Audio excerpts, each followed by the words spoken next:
even have a Wi-Fi, and the computer were not working anymore. How are we supposed to learn technology, but we don't have any?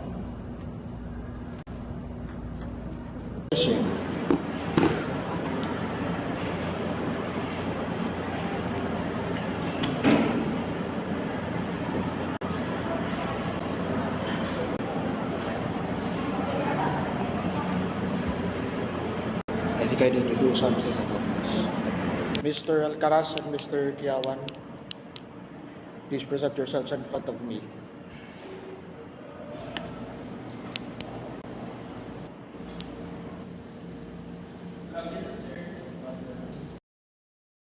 Good afternoon.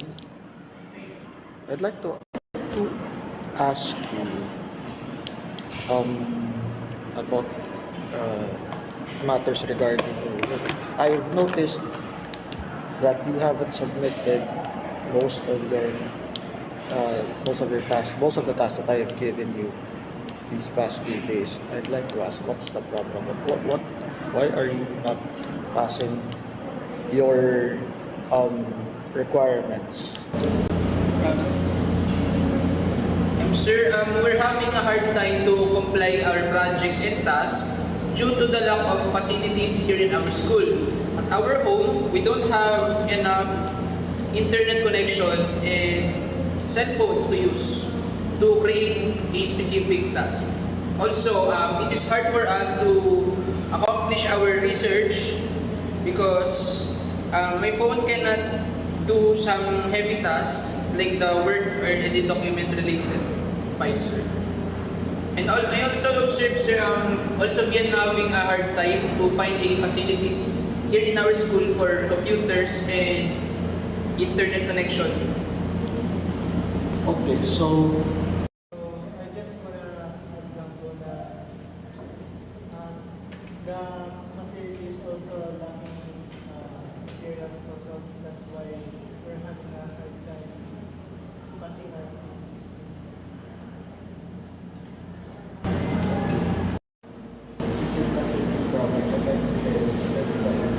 well, I've been also having these struggles recently. I've been having a hard time creating lesson plans and activities for all of you in the class. Also because of the lack of the facilities here at school. Also the lack of equipment. So I think this is a very common problem that we're facing right now. And since we are in a public school, I think the government and the local unit some support to us and for the improvements in our school. And I also struggle in managing our class because of it's hard to create lessons due to lack of facilities, lack of devices, and minor more such as common problems. Face the same problem regarding the facilities and technologies here in our school.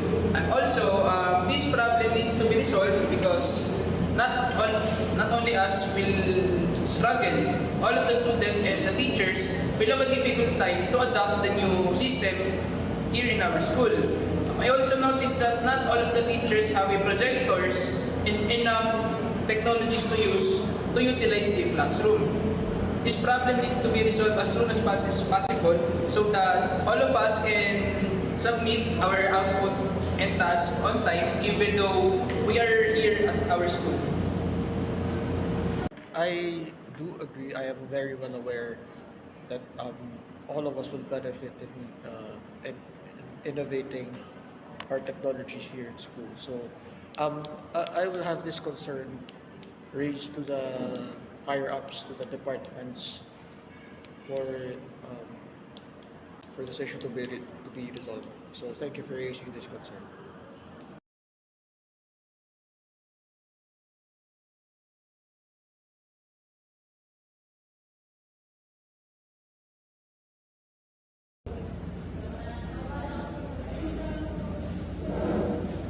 I want to become an engineer, but I've never used real science tools or computers. Our scholars only have was broken projector. We need more support to teach better. Let's make a proposal to our barangay. We need digital tools and internet in school. That would help students like me prepare for college and in the future. Yes, maybe create a small page, area or barangay for the student to use for after class. We can also request free teacher learning on how to use speech learning.